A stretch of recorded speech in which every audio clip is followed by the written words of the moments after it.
in Israel, where Vice President JD Vance arrived this morning to shore up the fragile ceasefire between Israel and Hamas. And it's been a fraught few days, with new fighting threatening to end the peace deal over the weekend.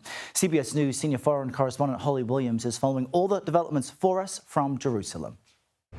The Vice President, as well as President Trump's negotiators, his son-in-law Jared Kushner and Special Envoy Steve Witkoff, are all here in Israel this week trying to shore up the fragile ceasefire in Gaza.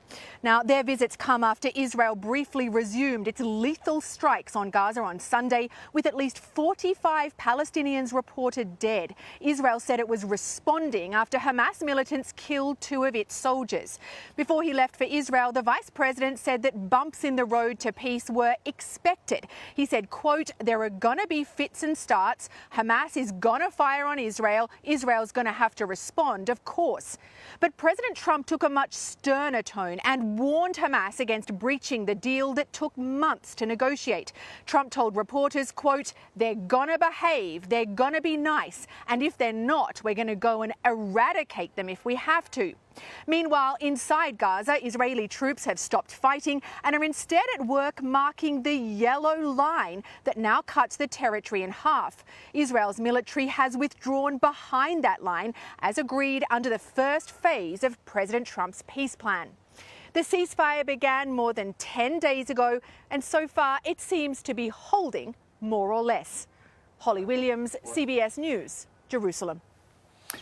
For more, Roger Carstens joins us now. He served as a special presidential envoy for hostage affairs from March of 2020 until January of this year. And he's just returned from Israel, meeting with IDF soldiers and hostage families. Thanks for being with us. I want to get your sense of how Trump officials can shore up this fragile ceasefire, since this is really a pivotal moment. Hey, Errol, thanks for being with me here today. But, I think the first thing they're going to have to do is just keep applying this pressure. They got here from applying smart pressure in a way that was probably showed a lot of nuance, a lot of skill, and that's going to have to keep happening. In cases like this, it requires a lot of leadership. You can't be passive. You have to surge forward. And the fact that Witkoff, Kushner, and the vice president are there right now shows that at least they're on top of it, trying to get this done, pull everyone together. But the details now in phase 2 are going to be hard. And I tell you, the mood in Israel right now is not pleasant. Right. And this is almost the easy part. The Trump administration is very close with Netanyahu's government.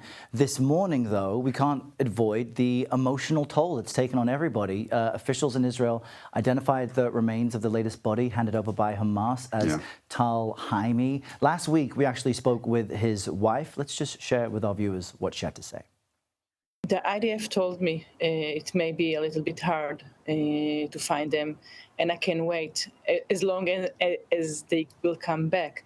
But I think that Hamas killed him, buried him, and kidnapped him before he buried him.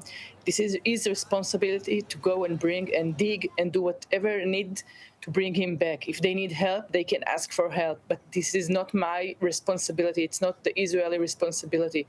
This is the first line in the deal. And if it's not completed, we cannot move to the second. And this is also for the Gaza people, that they can move on with their life and to build again.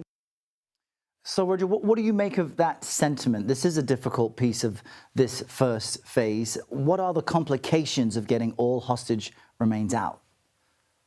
Yeah, my heart goes out to Tal's wife. I had a chance to talk to some of the families of the fallen hostages who have yet to be returned, to include the families of the 2 Americans. I talked to the Ken family and I talked to the Nutra family. And the general sense is that is kind of what she said. If all 15 hostages don't come back, the country's in a way not going to be able to move on, and we're not going to be able to get to phase 2.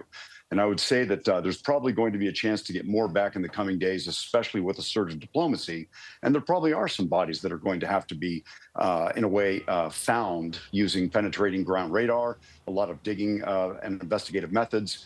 But the bottom line is that the nation is on edge. There was very little celebration, which you might think after getting 20 live hostages, there would be. But instead, there's this tension because they just have to have closure as a nation by receiving the remaining 15 fallen hostages.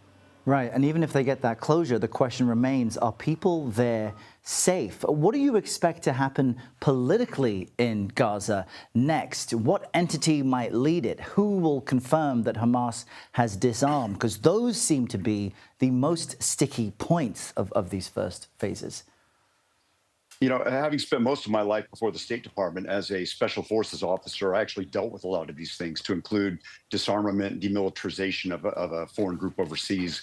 And this is hard. It's almost something that you and I could take like 2 or 3 hours over coffee to discuss. But I would say the most important things now is, number one, let's determine who's in the international force, what their mandate is, who issues the mandate. Is it the Palestinians? Is it the United Nations?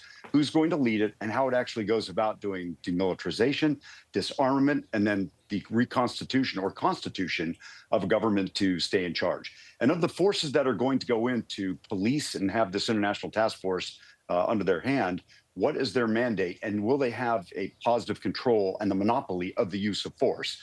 Because if I was in Hamas, and thank goodness I'm not, I would imagine they're going to make this tough. They're going to squirrel away some of their weaponry.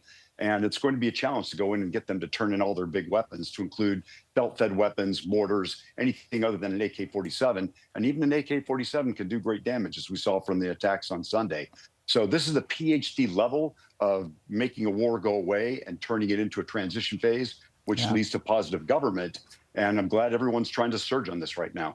Right, because it's eluded every previous U.S. administration, Israeli administration, and only then can both Palestinians and Israelis feel a sense of safety and security when there's a political path forward. Roger, great to get your insight this morning. Thank you so much for being with us. Hey, thanks, Errol. Appreciate it.